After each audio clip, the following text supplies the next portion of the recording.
हम दो हमारे दो, बच्चे दो ही अच्छे।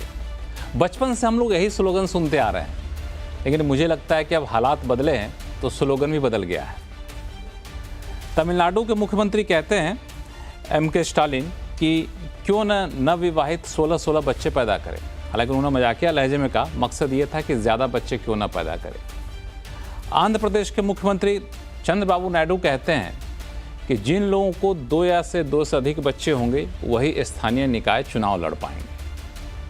और बात सिर्फ आंध्र प्रदेश और तमिलनाडु तक नहीं रहती है, पूरी दुनिया में इस पर बहस शुरू हो गई है। और यहाँ तक कि एलन मस्क तक ने कहा कि लोगों को बच्चा पैदा करने में खर्च की चिंता नहीं करनी चाहिए। हालांकि उनका अलग लॉजिक था, लेकिन यहाँ पे जो मुद्दा उठा है उस मुद्दे के पीछे 2-3 खास वजह है। एक तो बूढ़ी होती आबादी है, जिसको एजिंग पॉपुलेशन कहते हैं, और दूसरा राजनीति भी इसमें काफ़ी ज़्यादा है। क्योंकि राजनीति इसलिए ज़्यादा है कि आबादी कम होगी तो आपको लोकसभा में आपका प्रतिनिधित्व घट जाएगा, फिर केंद्र सरकार में आपका दबदबा कम हो जाएगा। तो ये भी एक चिंता है। और इन चिंता के बीच केंद्र सरकार से जो फंड जाता है उस फंड में भी हिस्सेदारी कम हो जाएगी अगर आपने जो है आबादी आपके राज्य की कम होती है तो आबादी कम होने के कई सारे नुकसान भी हैं, और बूढ़ी होती आबादी के अपने अलग नुकसान हैं। तो आज हम इसी पर करेंगे चर्चा। नमस्कार, मैं हूं लक्ष्मण राय और हमारे साथ इस चर्चा में कई सारे खास मेहमान जुड़ेंगे, लेकिन उन मेहमानों से आपका परिचय कराऊं इससे पहले देखते हैं ये खास रिपोर्ट।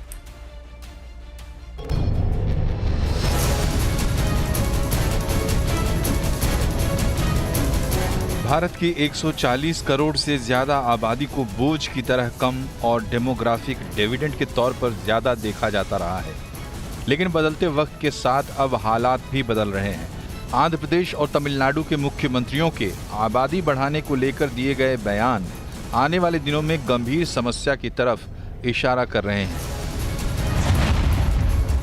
आंध्र प्रदेश के मुख्यमंत्री चंद्रबाबू नायडू ने राज्य में लोगों की बढ़ती औसत उम्र पर चिंता जताते हुए 2 या उससे ज्यादा बच्चे पैदा करने की अपील की। उन्होंने कहा कि जिनके पास 2 या उससे ज्यादा बच्चे होंगे वही लोग आगे जाकर स्थानीय निकाय का चुनाव लड़ पाएंगे। नायडू इसके लिए कानून बनाने की बात भी कर रहे हैं। नायडू के मुताबिक आंध्र में कई जिले ऐसे हैं जहां के गांवों में अब सिर्फ बुजुर्ग ही बचे हैं। अगर ऐसी स्थिति बनी रही तो 2047 तक गंभीर समस्या पैदा हो जाएगी। नायडू के मुताबिक आंध्र प्रदेश का फर्टिलिटी रेट गिरकर 1.6 हो गया है। ऐसे में हमें अपनी जनसंख्या को मैनेज करने की जरूरत है।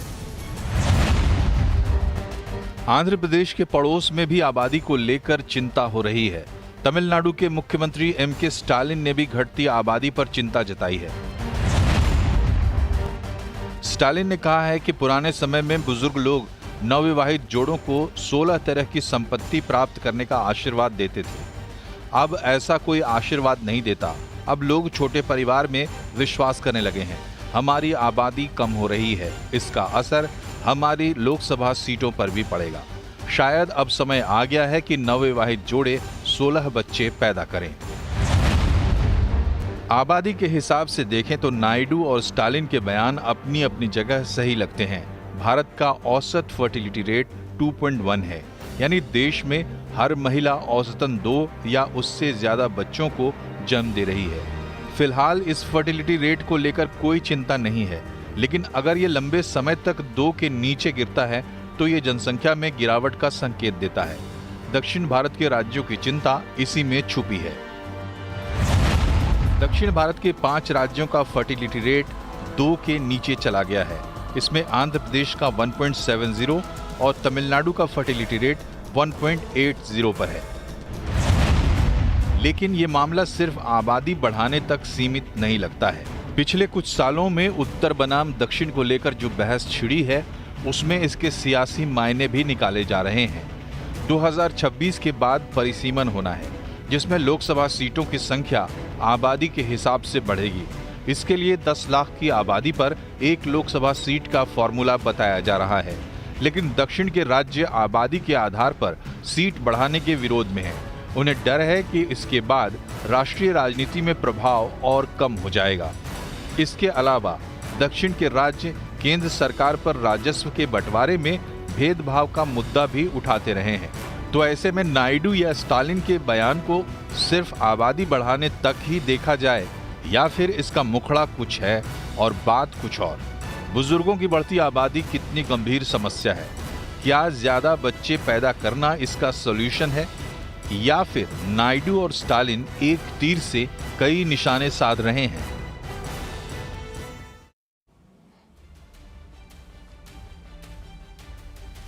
बिल्कुल, तो ये सारा जो मुद्दा है इसके सामाजिक मायने हैं, राजनीतिक मायने हैं और आर्थिक मायने भी हैं। इन सारे मुद्दों पर चर्चा करेंगे हम लोग और हमारे साथ जुड़े हुए हैं वरिष्ठ पत्रकार शेखर अय्यर साहब, अम्बेडकर यूनिवर्सिटी के प्रोफेसर अभय दुबे, पॉपुलेशन कंट्रोल मूवमेंट के founder Manu Gaur, population foundation of India की एग्जीक्यूटिव डायरेक्टर पूनम मुथरेजा और जेएनयू के पूर्व प्रोफेसर पीएम कुलकर्णी भी हमारे साथ बहुत जल्द जुड़ेंगे। तो इन सब से बातचीत करेंगे, लेकिन शेखर अय्यर साहब सबसे पहले मैं आपके पास जाऊंगा, चूँकि साउथ की राजनीति पर आप काफ़ी गहरी पकड़ भी रखते हैं।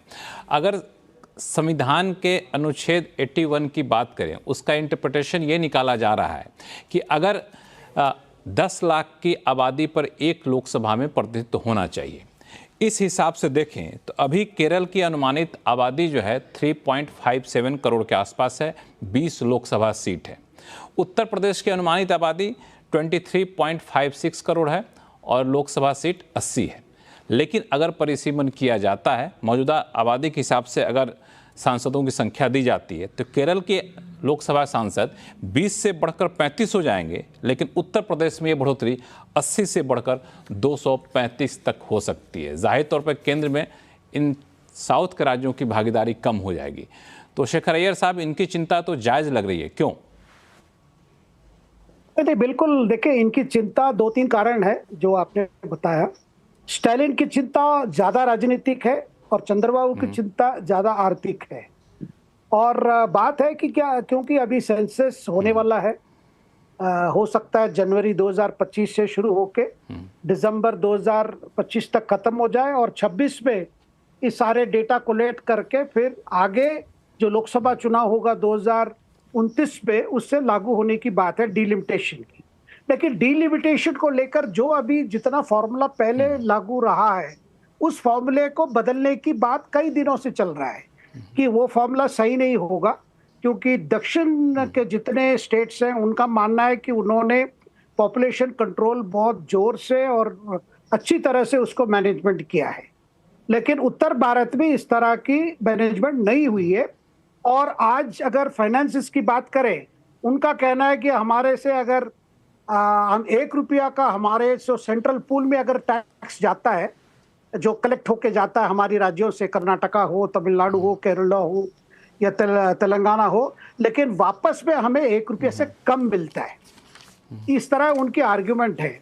और स्टालिन की तो दूसरा सोच है, क्योंकि उनको लगता है कि ये जो डिलिमिटेशन होगा, क्योंकि बीजेपी का डोमिनेशन आज उत्तर भारत में है, ये सीटों के बढ़ाने के बाद हो सकता है बीजेपी की डोमिनेशन बढ़ जाए और डीएमके जैसे पार्टी को ज़्यादा नहीं रहेगा। लेकिन मेरी जो जितनी अंडरस्टैंडिंग है, अभी तक फॉर्मूला तय नहीं हुआ है, क्योंकि पहले सेंसस होगा, सेंसस के पास फिर डीलिमिटेशन काम होगा। डीलिमिटेशन में हर लोकसभा चुनाव क्षेत्र कितने आबादी होनी चाहिए, क्योंकि इसमें असेंबली सीट्स का भी बात है। कई सॉल्यूशंस की बात हो रही है कि आप लोकसभा सीट मत बढ़ाइए, केवल असेंबली सीट बढ़ा दीजिए, क्योंकि पार्लियामेंट का ज़्यादातर काम जो केंद्र कानून का है, पॉलिसी का है, लेकिन जो सुशासन का काम है वो राज्यों का काम है, इसलिए वहां पे ज्यादा लोगों की रिप्रेजेंटेटिव की ज्यादा ये मायना रखता है, इसलिए केवल असेंबली सीट बढ़ाई। तो कई फॉर्मूला की बात हो रही है, कई सॉल्यूशन की बात हो रही है, लेकिन अभी से ये बहस। अच्छा, दूसरी बात हमें समझना चाहिए, क्योंकि आप जो फिगर्स दे रहे थे, जो TFR यानी total fertility rate, total fertility rate का मतलब जो भारत में एक महिला या राज्य में एक महिला कितने बच्चे को जन्म दे रही है, अगर वो 2 से कम है, ये केवल दक्षिण राज्यों में नहीं है, आप देख लीजिए असम में भी 2 से कम है, गुजरात में 2 से कम है, हरियाणा में 2 से कम है, उड़ीसा में 2 से कम है, महाराष्ट्र में भी 2 से कम है, पश्चिम बंगाल में भी 2 से कम है। पश्चिम बंगाल में तो 1.6 है, सिक्किम सबसे लोएस्ट है, 1.1 है। तो उनको अगर एवरेज दिखा जाए, टोटल फर्टिलिटी रेट का मतलब एवरेज के हिसाब से, अगर एक महिला इन राज्यों में 2 बच्चे से कम यानी केवल 1 बच्चे पैदा कर रही है, तो दूसरा समस्या भी, जिस समस्या का आपने जो शुरू में जो रिपोर्ट में बताया कि एजिंग पॉपुलेशन, जिस बात को चंद्रबाबू नायडू ने जिक्र किया, ये बात को स्टालिन ने नहीं जिक्र किया। चंद्रबाबू ने कहा है कि एजिंग पॉपुलेशन की वजह से जो आर्थिक क्राइसिस पैदा होगी, वो दूसरी बात है। जो प्रॉब्लम आज चाइना में है, जापान में है, दोनों ही समस्या और कई यूरोपीय में है। ये दोनों ही बात आपने कही कि ये इस पे दोनों पे चर्चा करेंगे हम लोग। दोनों समस्याओं को हम लोग एक्नॉलेज करते हैं। एक एजिंग पॉपुलेशन है जिसके अलग नुकसान है, और दूसरा जो राजनीतिक मायने है, चूंकि इसमें राजनीतिक से ज़्यादा जोड़कर देखा जा रहा है। पहले भी ये मुद्दा उठा है, लेकिन आपने एक बहुत बड़ी बात कही कि बहुत सारे डिमांड हैं, और एक विकल्प ये भी हो सकता है कि डिलिमिटेशन का हम लोग फार्मूला बदल दें, और जो फार्मूला है कि 10 लाख पे ही हम लोग एक सांसद रखें, इस फार्मूले के बजाय किसी और रास्ते को अपना सकते हैं। और मुझे लगता है कि डिलिमिटेशन के इस विकल्पों पर पहले भी जब ये आयोग बनाया तब तक इस पे चर्चा हुई, अलग अलग सुझाव आए हैं। प्रोफेसर अभय दुबे साहब, क्या लगता है कि सरकार को ऐसे विकल्पों पर विचार करना चाहिए? क्योंकि अगर आप ऐसे विकल्पों पर विचार नहीं करेंगे तो जो लोग केंद्र सरकार की पॉलिसी फैमिली प्लानिंग को काफ़ी गंभीरता से एक बिल्कुल अनुशासित स्टूडेंट की तरह पालन किए, वो अपने आप को पनिश्ड फील करेंगे। नहीं, ठीक बात है बिल्कुल। और शेखर अय्यर साहब ने जो बात कही है, उनके विश्लेषण से और उन्होंने जो बातें कही हैं उससे मैं पूरी तरह सहमत हूं। जब मैं 80 के दशक की शुरुआत में दिल्ली रहने के लिए आया तो मैंने देखा कि यहाँ पर करोलबाग नाम का एक निर्वाचन क्षेत्र है, संसदीय निर्वाचन क्षेत्र है, करोलबाग नाम का संसदीय निर्वाचन क्षेत्र। तो मैंने पाया कि मैं उत्तर प्रदेश के जिस शहर का रहने वाला हूं उसकी तो आबादी उसकी जो विधानसभा क्षेत्र है उससे भी कम है। तो एक दिल्ली की विशेष परिस्थितियों में जब एक विधानसभा क्षेत्र, उत्तर प्रदेश के एक विधानसभा क्षेत्र से भी छोटे इलाके पर एक सांसद हो सकता है, तो इस तरह के तमाम सारे विकल्प दक्षिण भारत के बारे में क्यों नहीं सोचे जा सकते? जहां पर आबादी कम है वहां के लिए कोई जरूरी नहीं है कि वहां पर 10 लाख या एक बहुत बड़ी आबादी के ऊपर ही एक सांसद बनाया जाए। तो ये इस तरह के बहुत सारे वैकल्पिक चिंतन हो सकते हैं, बहुत सारी पद्धतियां इजाद की जा सकती हैं जिससे कि दक्षिण भारत जो है आबादी को जो उसने नियंत्रण करने में बेहतरीन काम किया, इसलिए उसको दंडित न किया जा सके। अब समस्या इसमें क्या है, ये बात स्टालिन को और चंद्रबाबू नायडू को क्यों उठानी पड़ रही है? यानी पाले के दोनों तरफ से बात उठ रही है।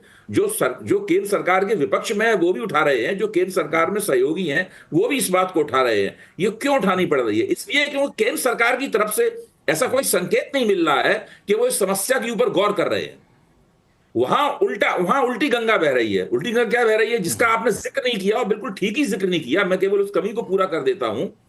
मेरा कहना है कि बिहार में केंद्रीय मंत्रिमंडल के एक सदस्य गिरिराज सिंह एक हिंदू स्वाभिमान यात्रा कर रहे हैं। उस यात्रा में उनका मुख्य तर्क यही है कि मुसलमानों की आबादी बढ़ती जा रही है, हिंदुओं की आबादी कम होती जा रही है सीमांचल वाले इलाके में। तो उन्होंने इस आबादी वाले प्रश्न को पूरी तरीके से सांप्रदायिक राजनीति का औजार बना दिया है, जो कि हिंदुत्ववादी 19वीं सदी से लगातार बनाते आ रहे हैं। तो भारतीय जनता पार्टी बजाय इसके कि इस मुद्दे के जो आर्थिक और सामाजिक समस्या, मुद्दे की जो आर्थिक सामाजिक पहलू हैं उनके ऊपर ध्यान देकर एक नीति बनाने की तरफ बढ़े और उसके लिए कार्रवाई करती हुई दिखे, सोचती हुई दिखे, प्रयास करती हुई दिखे, पहलकदमी करती हुई दिखे, वहां पे उल्टा हो रहा है। उनके एक केंद्रीय मंत्री संविधान के सारे निर्देशों का उल्लंघन करते हुए आबादी की समस्या का सांप्रदायिकीकरण कर रहे हैं। पूरे बिहार में घूम घूम के यही कर रहे हैं वो। बिल्कुल, ये एक पूरे डिबेट का एक अलग पहलू है। उस पर भी हम लोग समय में रहा तो चर्चा करेंगे। लेकिन इस बीच हमारे साथ जुड़ गए हैं जेएनयू के पूर्व प्रोफेसर PM कुलकर्णी साहब, नमस्कार। हम लोग चर्चा ये कर रहे हैं कि ये जो मामला उठ रहा है कि हमें बराबरी का हक चाहिए तो आबादी बढ़ानी होगी, क्या कोई और रास्ता हो सकता है या फिर आबादी बढ़ाना ही एक विकल्प बचता है? देखिए, ऐसी बात है कि सच बताए तो कोई भी आबादी नहीं बढ़ाना चाहते। पहले जो होता था लोगों को 4-5 बच्चे होते थे, अब ज्यादातर 2 बच्चे हैं, 2 से भी कम है। और ये बात नहीं है कि सिर्फ एक प्रदेश में ऐसे हुआ है, पूरे भारत पर प्रजनन दर कम हुआ है, पूरे भारत पर सभी राज्यों में। लेकिन उसमें ये हुआ है कि कई राज्य काफी आगे है इसमें, इस जिसे ट्रांजिशन बोलते हैं, इसमें कई राज्य काफी आगे है। जैसे दक्षिण के अधिकतर राज्य, महाराष्ट्र, बंगाल, पंजाब, ये काफी आगे है। इसलिए वहां जनसंख्या वृद्धि दर पहले कम, सबसे पहले कम हुआ और आगे की मृत्यु वहां कम होगी। और जो ये है उत्तर प्रदेश, बिहार, झारखंड वगैरह, वहां काफी दिन तक चलता रहेगा, लेकिन वहां भी प्रजनन दर कम हुआ है। सो ये होगा अब 2040-50 के बीच में 8-10 राज्यों में जनसंख्या वृद्धि कम बंद ही होगी, मतलब जीरो ग्रोथ जैसे होगा। लेकिन कई राज्यों में 2060-70 तक जनसंख्या वृद्धि होगी। इससे होगा क्या कि एक ग्रोथ में इम्बैलेंस हो जाएगा। सभी जगह जनसंख्या वृद्धि दर कम हो रहा है, लेकिन जो इम्बैलेंस हो रहा है, कई आगे है, कई अभी उनके पीछे है। तो इसलिए कई राज्य जो है, दक्षिण के राज्य, वहां जनसंख्या जो शेयर है भारत की जनसंख्या में, वो 1-2% से कम होगा हर राज्य के लिए, और कई राज्यों में 2-3% से बढ़ जाएगा। तो अगर मतलब वैसे ही है, पार्लियामेंट्री सीट्स जनसंख्या के आधार पर है, 71 के बाद वो फ्रीज हुआ है, लेकिन वो 2026 के बाद फ्रीज हो जाएगा अगर कुछ नहीं हुआ तो कई राज्यों को ज्यादा पार्लियामेंट्री सीट मिलेगी, लोकसभा सदस्य, कई राज्यों को कम हो जाएंगे। तो इसमें तो इम्बैलेंस होता है, ये तो होने वाला है, इसमें और कुछ कर नहीं सकते। अगर उन राज्यों ने कहा कि देखिए ऐसे हो रहा है, हमारी पावर कम हो रही है, पार्लियामेंट में हमारा शेयर कम हो रहा है, हम जनसंख्या बढ़ाएंगे, तो लोग तो नहीं मानेंगे। लोगों ने अपने आप ये कर लिया है कि जनसंख्या ज्यादा होनी नहीं चाहिए। ये परिवार नियोजन सरकार का तो प्रोग्राम था, लेकिन अब लोगों ने सोच लिया है कि ज्यादा परिवार बड़े नहीं होने चाहिए। और ये सभी जगह हो रहा है, सभी जगह हो रहा है, सभी राज्यों में हो रहा है। कम कई जगह पहले, कई जगह सभी राज्यों में। तो ऐसे कहा कि देखो आप तक ये होता, हम पहले बोलते थे आप 2 या 3 बच्चे होने चाहिए, सरकार बोलती है, तो लोगों ने कर लिया क्या? लोगों ने नहीं किया, कई साल तक नहीं किया लोगों ने। जब लोगों को लगा कि ये अपने हित में है, तो लोगों ने कम बच्चे पैदा कि 2 बच्चे ठीक है, 4-5 ठीक नहीं है। जब 1970-80 के बाद धीरे धीरे ये होने लगे। अब आप उल्टा बोलने लगे कि नहीं, हमारे राज्य के लिए ज्यादा बच्चे होना अच्छा, जनसंख्या बढ़नी चाहिए, तो भी लोग नहीं मानेंगे। चीन में क्या हुआ देखिए, चीन में तो उन्होंने 1 बच्चे का रूल कर दिया 1980 में। अब उन्हें लग रहा है कि नहीं, आप ज्यादा बच्चे होने चाहिए, लेकिन लोग मानते हैं क्या? और कई यूरोपियन देशों में, राज्यों में, जापान में, और कई जगह उन्होंने इंसेंटिव दिए, ज्यादा बच्चे हो तो आपको अलाउंस मिलेगा, लंबी मैटरनिटी लीव मिलेगी, 1 साल 2 साल के लिए फुल पेड। फिर भी प्रजनन दर ज्यादा नहीं बढ़ रहा है। तो लोग अपने हित में सोचते हैं, जो सरकार चाहती है और बाकी के लोग चाहते हैं, वो ज्यादा नहीं सोचेंगे।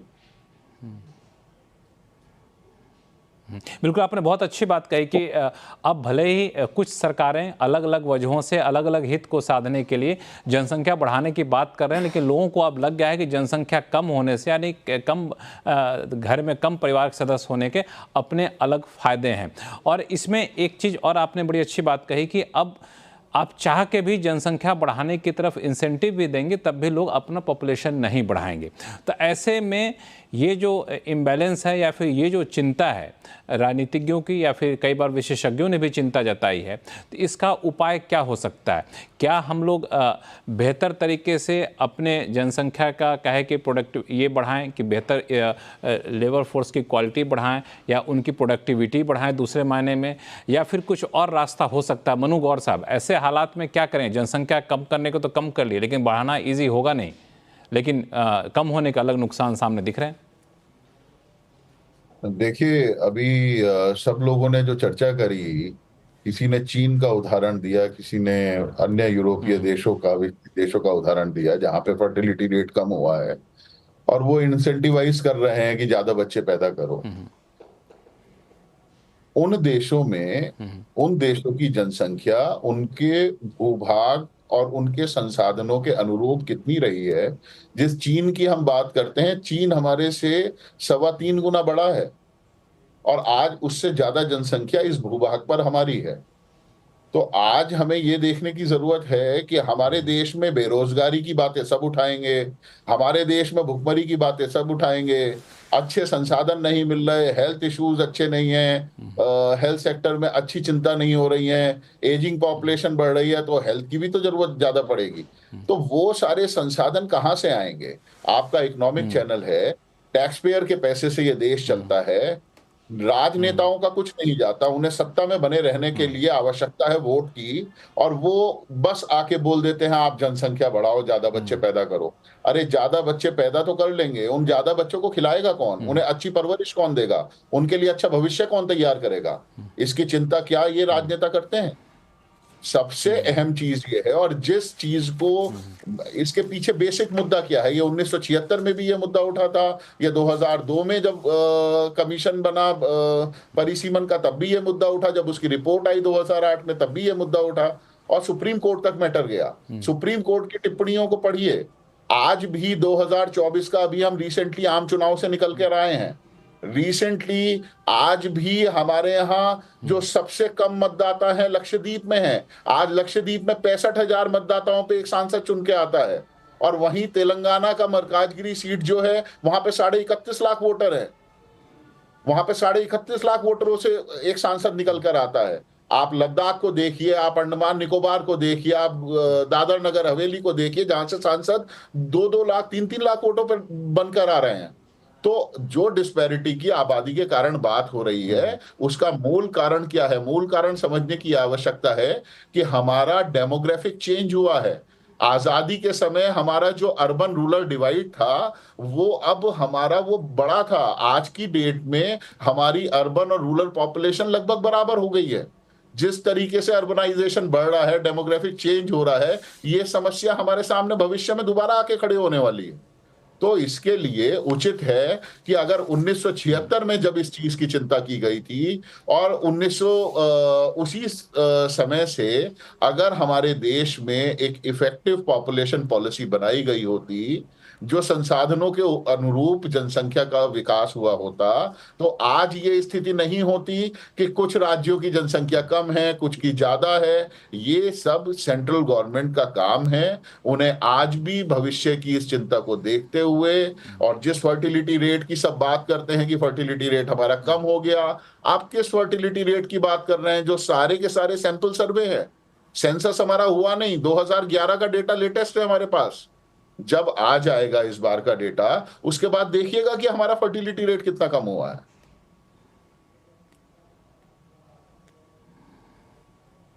तो बिल्कुल, मुझे लगता है कि आपने बहुत ही मूल सवाल उठाया कि ये समस्या अभी अचानक से उठ खड़ी नहीं हुई है, ये पहले से समस्या थी। जब परिसीमन आयोग बना था उस टाइम भी ऐसा अंदेशा जताया गया था कि इस तरह के मुद्दे निकल करके सामने आएंगे। अगर उसी वक्त एक लॉन्ग टर्म पॉलिसी बना दी गई होती तो ये समस्या शायद निकल कर नहीं आती। लेकिन अब मुद्दा सिर्फ परिसीमन तक नहीं आकर रुकता है, फर्टिलिटी रेट तक नहीं रुकता है, और ना ही एजिंग पॉपुलेशन तक रुकता है। अब लोग यहाँ तक चर्चा करना शुरू कर दिए हैं कि अगर पूरी आबादी में बुजुर्गों की संख्या बढ़ती जाएगी तो डिपेंडेंसी रेट काफ़ी ज़्यादा बढ़ जाता है। ये एक अलग समस्या को जन्म देता है, जो हमने कई सारे यूरोपियन देशों में देखा भी है, जापान में भी वहाँ भी देखा है। पूनम मुत्रेजा जी, आपका क्या इसमें राय है कि ऐसे हालात में जहाँ दोनों दो धारी तलवार है, क्या कर सकते हैं? रास्ता क्या है बीच का?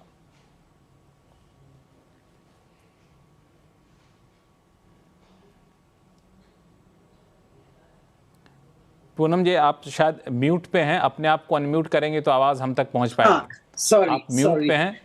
सॉरी, अब तो नहीं हूं ना?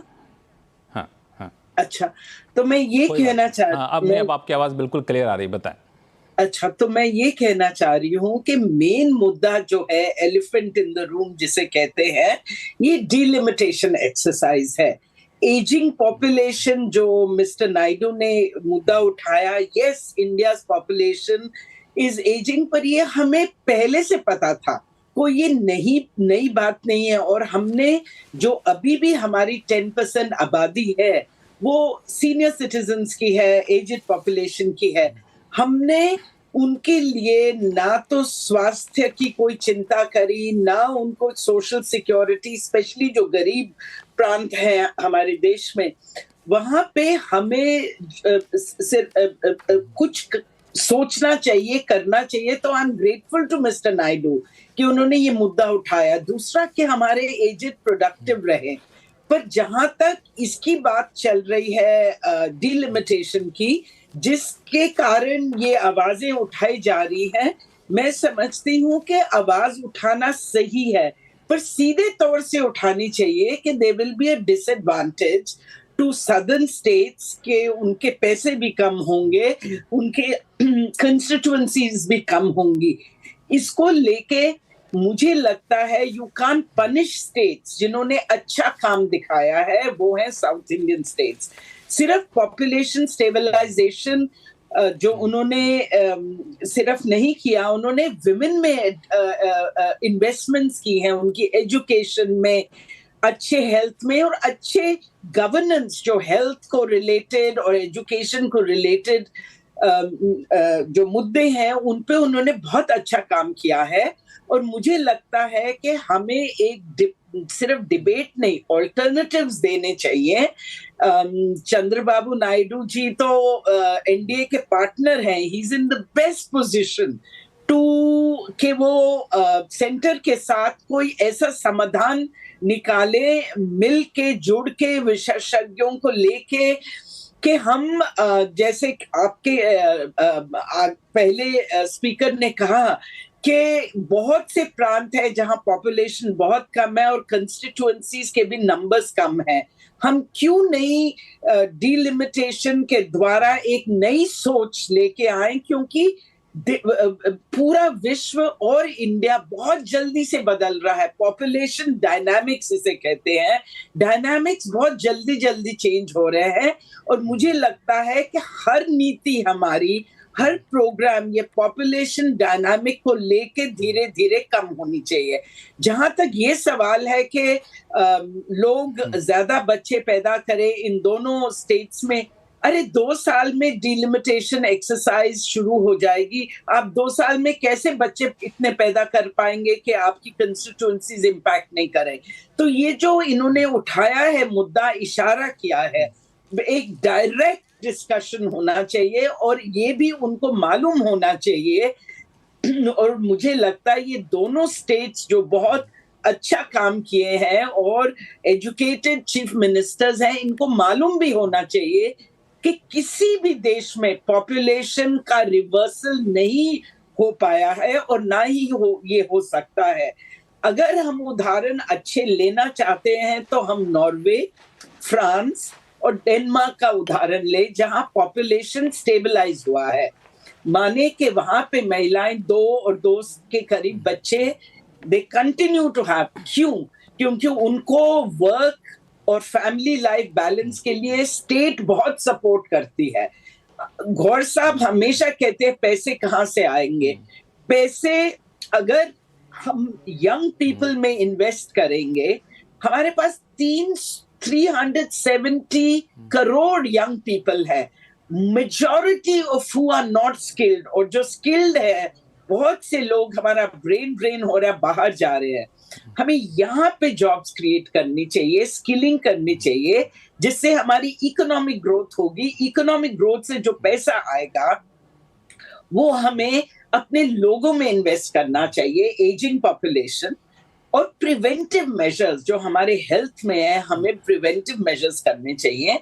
और महिलाओं को सिर्फ स्टेट सपोर्ट नहीं, फैमिली सपोर्ट भी चाहिए। हमारे पुरुष, यहाँ पे सब पुरुष बैठे हैं, मैं आपकी बात नहीं कर रही हूं, पर जो पुरुष प्रधान देश है हमारा, वहां पुरुष बिल्कुल महिलाओं को हेल्प नहीं करते, चाहे चाइल्ड केयर में हो, चाहे घर का काम हो।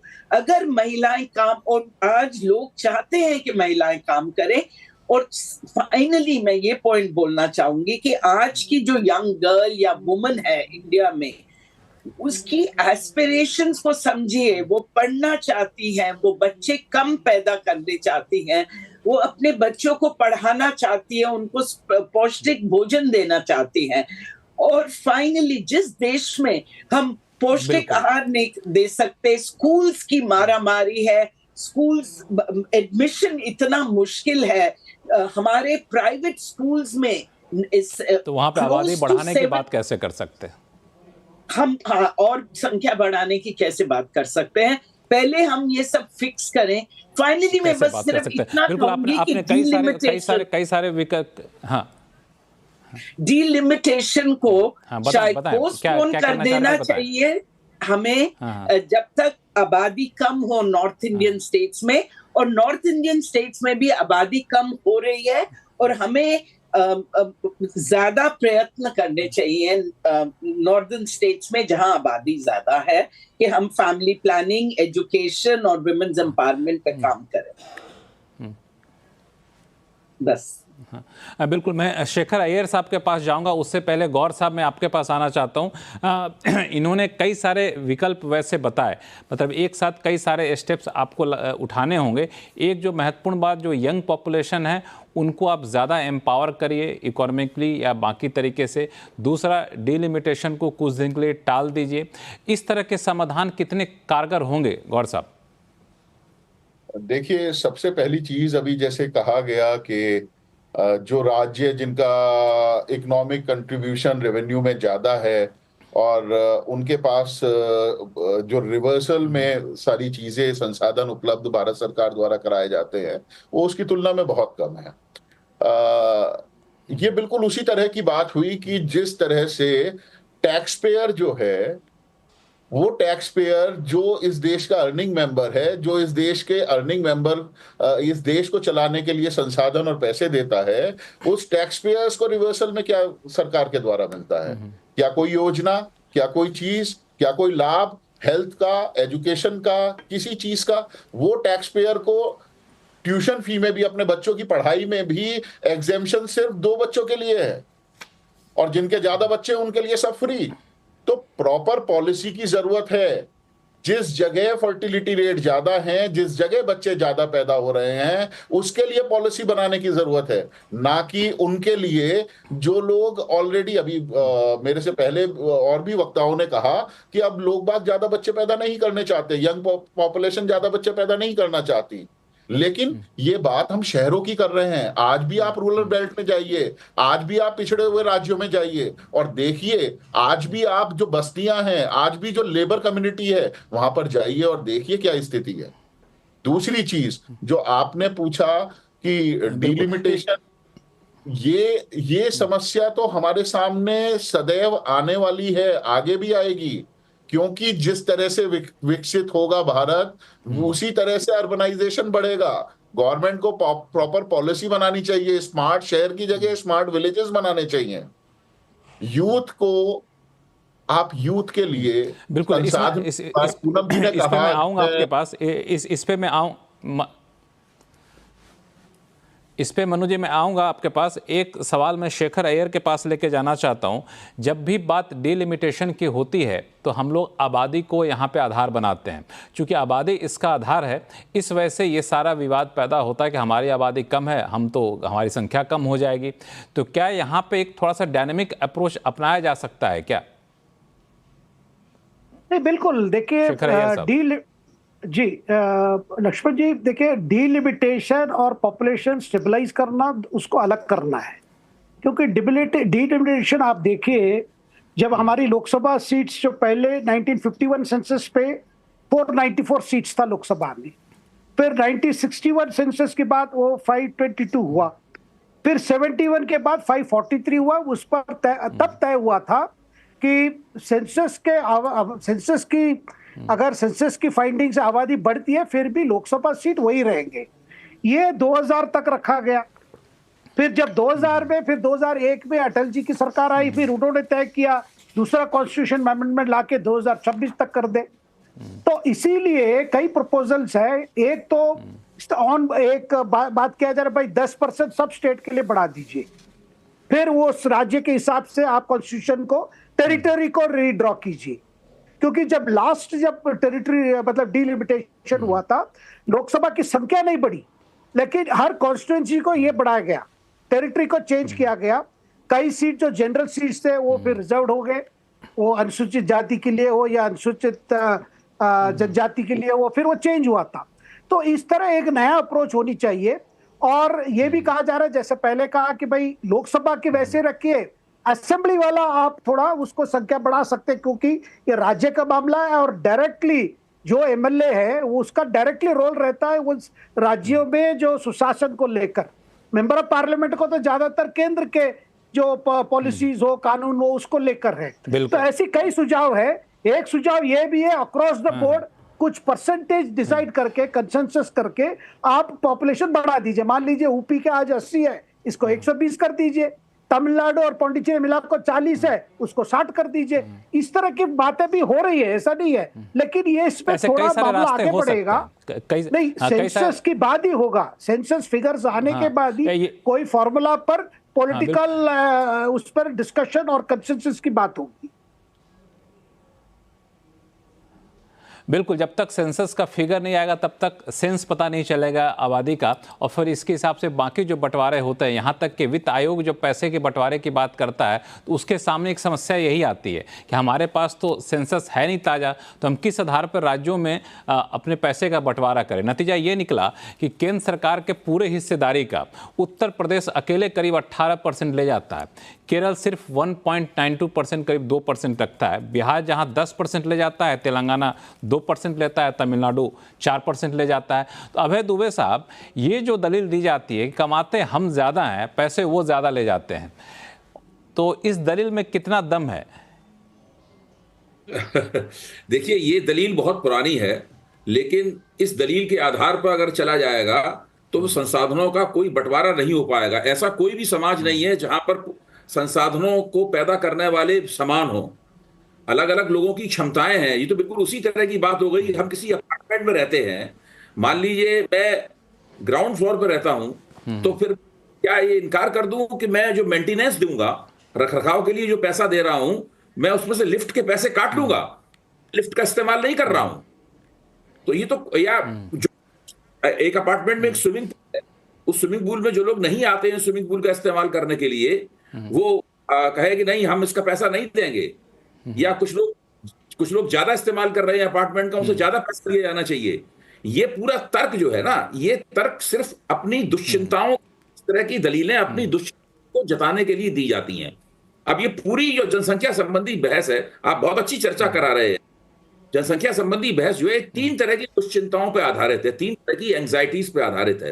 पहली एंग्जाइटी है रिप्रेजेंटेशन की एंग्जाइटी, नुमाइंदगी की एंग्जाइटी, और दूसरी एंग्जाइटी है कि आबादी का एक हिस्सा, एक बड़ा, धीरे धीरे करके बुजुर्ग लोगों की संख्या, प्रौढ़ लोगों की संख्या बढ़ती चली जाएगी।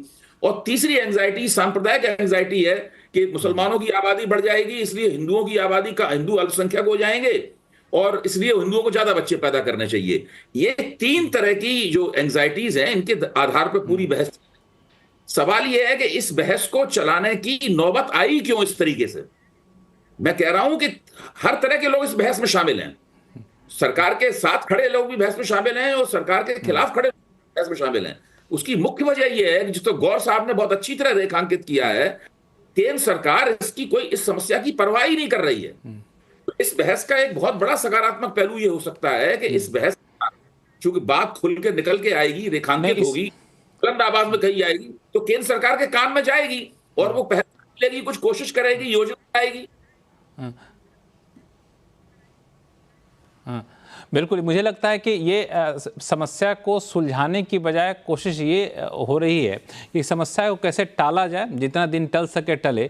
यही वजह देखा है, कई बार संविधान संशोधन कर करके परिसीमन की तारीख को आगे बढ़ाता गया। अब हम लोग 2026 तक आ गए हैं, जिसकी तारीख अब नज़दीक आ गई है, तो लोगों की चिंता यहाँ पे थोड़ी सी ज़्यादा है। प्रोफेसर कुलकर्णी जी के पास चलूँगा मैं, इसके अलग और भी मायने समझूंगा, लेकिन फिलहाल वक्त है छोटे से ब्रेक का।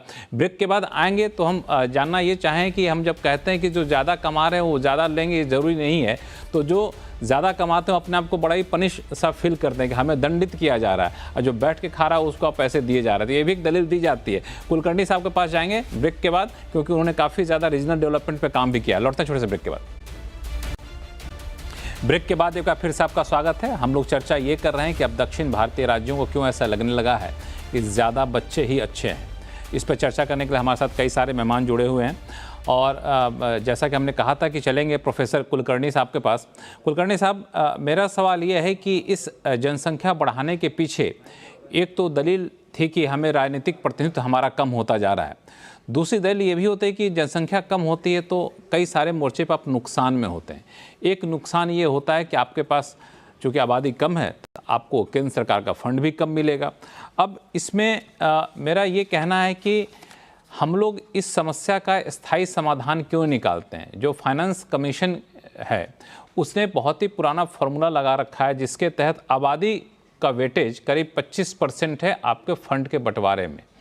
अब इससे ऐसा लगता है कि जो केंद्र सरकार पॉलिसी ला रही है उस पॉलिसी को आप अच्छे से अमल कर रहे हैं तो उसका वेटेज आपको उतना नहीं मिल रहा है, तो क्षेत्रीय विकास जो है, इम्बैलेंस डेवलपमेंट जो है हो रहा है। तो अब क्या समय आ गया है कि इस पुराने फॉर्मूले को बदला जाए और अब जो राज्य ज़्यादा बेहतर परफॉर्म करे उस परफॉर्मेंस के हिसाब से उस राज्य को अवॉर्ड किया जाए, ताकि ये जो विकास की असमानता है, डेवलपमेंट की इनइक्वालिटी जो है वो ठीक हो सके। देखिए, पहले मैं बताता हूँ, मैं तो इकोनॉमिस्ट नहीं हूँ, लेकिन ये जो फॉर्मूला जो फाइनेंस कमीशन का, वो फॉर्मूला बनाती है, पहले फॉर्मूले में कुछ बदलाव करते हैं, वेटेज और ये सभी वो होता है। हर कमीशन अपना अपना रिकमेंडेशन देती है, कंटिन्यूटी एंड चेंज दोनों होता है वहाँ। तो उसमें एक दो सवाल है, कई राज्यों को प्रपोर्शन कम मिलता है, उनके प्रोडक्शन ज्यादा है, लेकिन ये सभी जगह होता है। इनकम टैक्स में क्या होता है, जिनकी इनकम ज्यादा हो, अधिक, उनको ज्यादा रेट लगता है, टैक्स का रेट। तो ये जो कुछ रीडिस्ट्रीब्यूशन करने का प्लान होता है, वो फाइनेंस कमीशन भी करती है कि जिनकी इनकम कम हो, जिन स्टेट्स की, उनको थोड़ा ज्यादा बेनिफिट देते हैं, जिनकी ज्यादा है उनको थोड़ा सा उनसे कम होता है। तो थोड़ा वो ट्रांसफर होता है रीडिस्ट्रीब्यूशन के लिए, 100% तो नहीं होता, लेकिन कुछ तो ट्रांसफर होता है।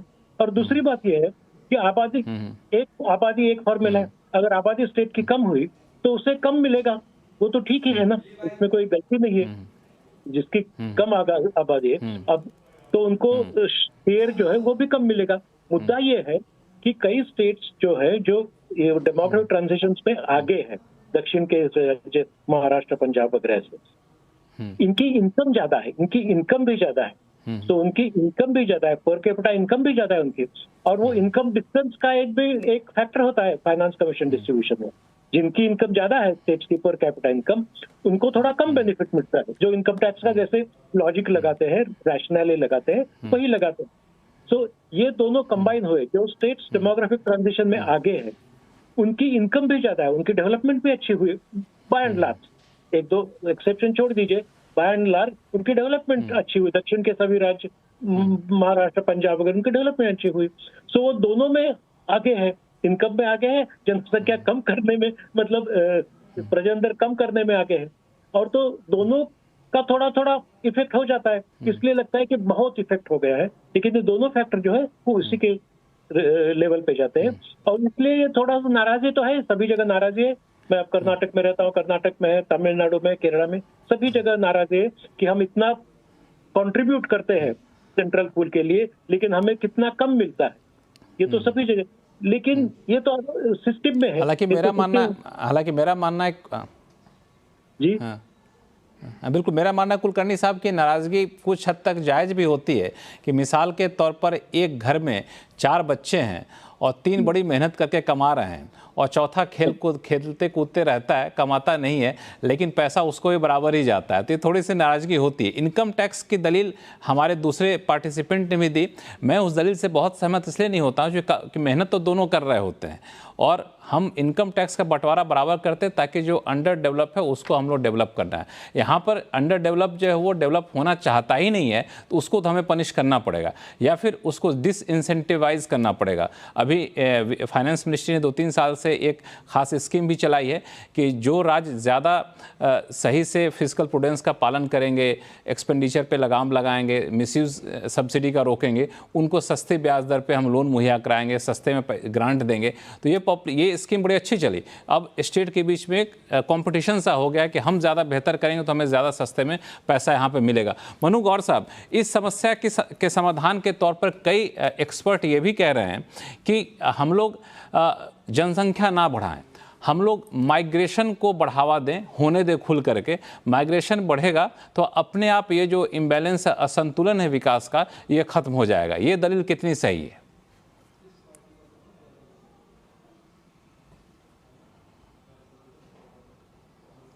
गौर साहब, मेरी आवाज़ आ रही है? आप म्यूट पे हैं शायद आप।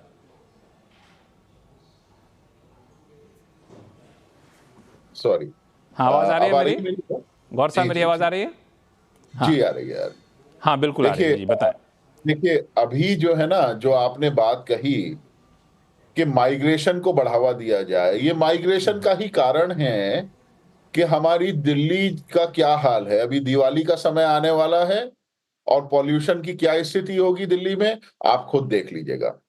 तो मेन चीज ये है कि हमें संसाधनों के अनुरूप, और संसाधन जैसे पूनम जी ने एक बार कहा भी था, संसाधन सिर्फ पैसे नहीं होते हैं।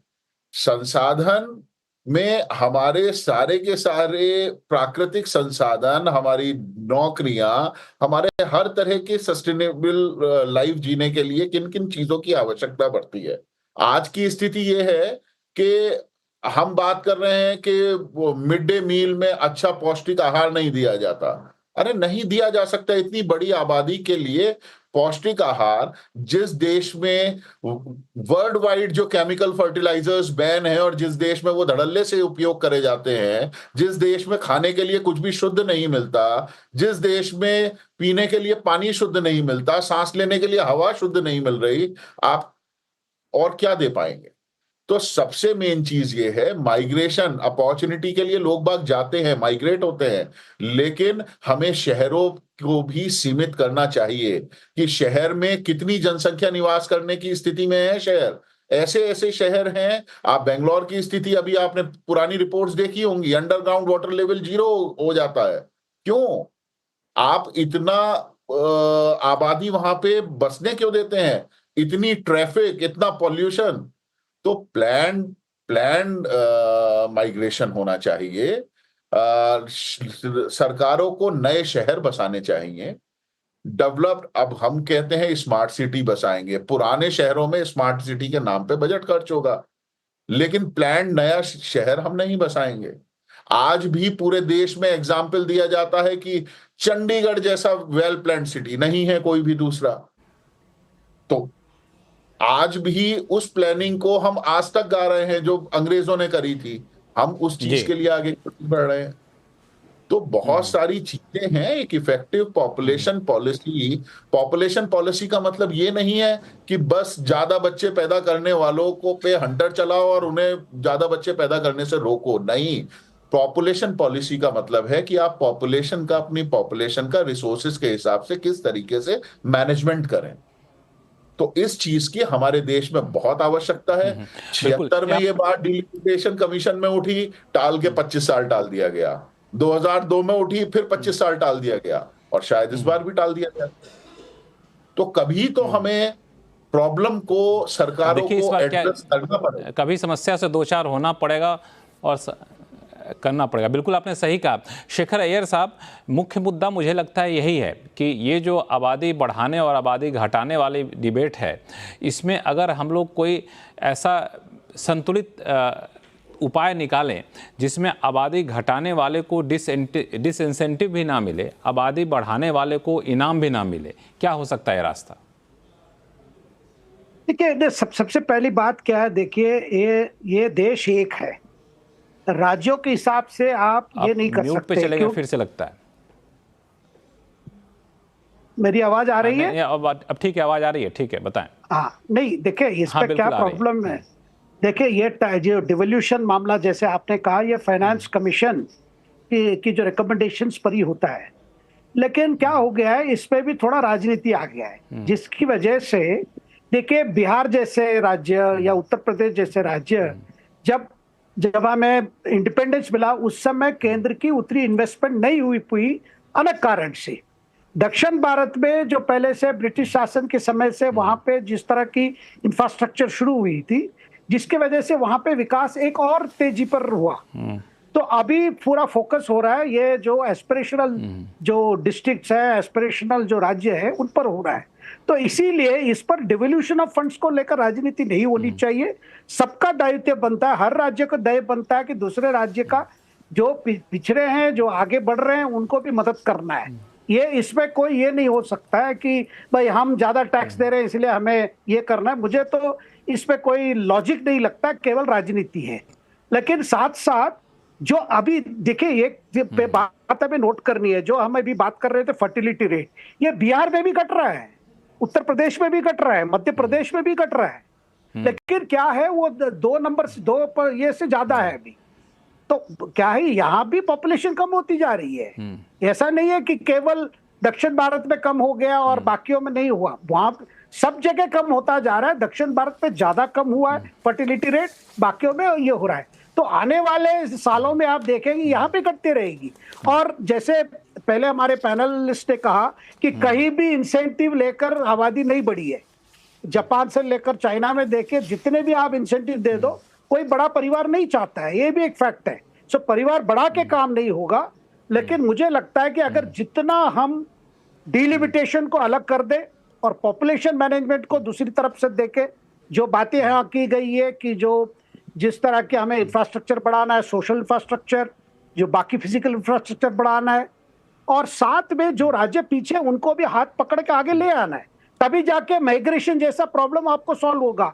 आज आप मैं इसी पे दक्षिण नहीं, मैं बताना चाहता हूं, आज केरला में, नहीं केरला में, तमिलनाडु में जो फार्म लेबर, जो एग्रीकल्चर लेबर, वो बिहार असम से आ रहे हैं, बिहार असम से जाके तमिलनाडु में काम कर रहे हैं। हाँ।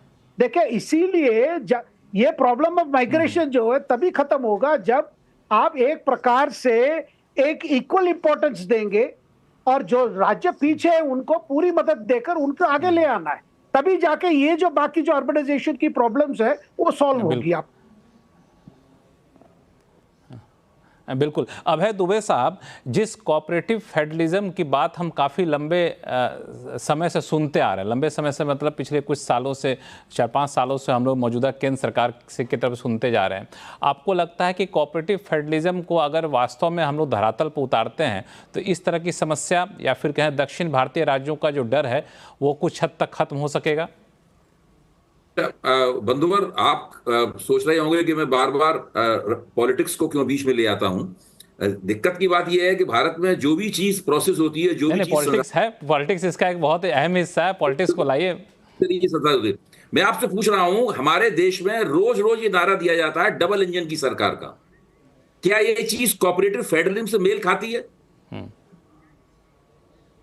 ये बाकायदा राज्य सरकारों के लिए, जो भारतीय जनता पार्टी की सरकार नहीं है, उसके लिए एक धमकी है कि अगर आप हमारी सरकार नहीं चुनेंगे, हम आपको देख लेंगे, हम संसाधनों के बंटवारे में आपको तंग करेंगे, आपका विकास उतना नहीं हो पाएगा, हमारी पार्टी की सरकार चुनो तभी आपके राज्य का विकास होगा। हम लोग कोई डबल इंजन की सरकार का जो नारा है, ये नारा तो फेडरलिज्म के खिलाफ है, लोकतंत्र के खिलाफ है, किसी भी किस्म की समता मूलक राजनीति के खिलाफ है। आप एक पिछड़ा राज्य है, मान लीजिए उसने केंद्र में सत्तारूढ़ पार्टी है, उसकी सरकार बनाने से इनकार कर दिया वहां की जनता ने, तो अब केंद्र उसको दंडित करेगा उसको। तो ये जब डबल इंजन की सरकार का नारा चल रहा है और दूसरी तरफ हम लोग चर्चा कर रहे हैं ठंडे ठंडे बैठे हुए कोऑपरेटिव फेडरलिज्म के ऊपर, कोऑपरेटिव फेडरलिज्म के ऊपर, तो ये नारा पूरी तरीके से कुठाराघात है। जो सरकार ये नारा दे रही है वो दूसरे एक जुबान से वो देती है कोऑपरेटिव फेडरलिज्म की बात और दूसरी जुबान से कहती है डबल इंजन की सरकार। दोनों में क्या मेल है आपस में? हालांकि सरकार की आलोचना करने के लिए हमारे पास सरकार के एक नुमाइंदे का होना ज़रूरी होता है, या फिर सरकार का प्रतिनिधित्व कोई कर रहे हो, तो हमारे भी जितने भी वक्ता हैं वो सारे एक न्यूट्रल कह सकते हैं एनालिस्ट हैं। तो इस वजह से हम लोग सरकार को बहुत ज़्यादा कटघरे में लाने से फ़ायदा इसलिए नहीं होगा क्योंकि सरकार की तरफ से कोई अपना पक्ष रखने वाला नहीं है। लेकिन वैलिड पॉइंट है, आपने जो बात कहा, एक पहलू है, एक पहलू है जिस पे गौर कर सकते हैं। और इस शो का मुख्य मकसद भी यही था कि हम लोग एक ऐसे मुद्दे पर जिसमें नॉर्थ और साउथ में जिस तरह से खाई बढ़ती जा रही है, उस खाई को पाटा जाए, दक्षिण भारतीय राज्यों को जो चिंता है उस चिंता को कैसे दूर किया जाए, इसका क्या उपाय हो सकता है। आप सभी मेहमानों का बहुत बहुत शुक्रिया, आप लोगों ने बहुत ही काफ़ी रचनात्मक सुझाव दिए। आमतौर पे ऐसे मुद्दे पे कई बार लोग सतही बातें करते हैं, लेकिन आप लोगों ने बहुत ही गहराई से बातें रखी। मैं उम्मीद करता हूँ कि इस शो को देखने के बाद शायद नीति निर्धारक कुछ एक रास्ता निकालेंगे। लेकिन एक बात सही है कि दक्षिण भारतीय राज्यों का जो डर है उस डर में भी दम है, लेकिन उपाय सिर्फ जनसंख्या बढ़ाना एक उपाय नहीं हो सकता है। और जैसा कि हमारे पैनलिस्ट ने कहा भी, अब जनसंख्या बढ़ाने में व्यक्तिगत तौर पे लोग भी रुचि नहीं ले रहे हैं क्योंकि उनके ऊपर अपने बोझ पड़ते हैं, अपने उनकी पारिवारिक संतुलन बिगड़ता है। तो जनसंख्या बढ़ाने वाले जो नारे दिए जा रहे हैं तमिलनाडु, आंध्र प्रदेश से, उससे अलग हट करके हमें कुछ नए रास्ते तलाशने होंगे ताकि विकास का जो असंतुलन है वो भी खत्म हो, दक्षिण भारतीय राज्यों का जो डर है वो भी खत्म हो, और सबसे बड़ी बात कि समस्या को टाला ना जाए, समस्या का समाधान निकाला जाए, भले ये समाधान तात्कालिक ना हो, लॉन्ग टर्म का हो। तो सभी मेहमानों का बहुत बहुत धन्यवाद, और इसी के साथ इस शो को मैं यहीं ख़त्म कर रहा हूँ। देखते रहिए CNBC आवाज़। नमस्कार।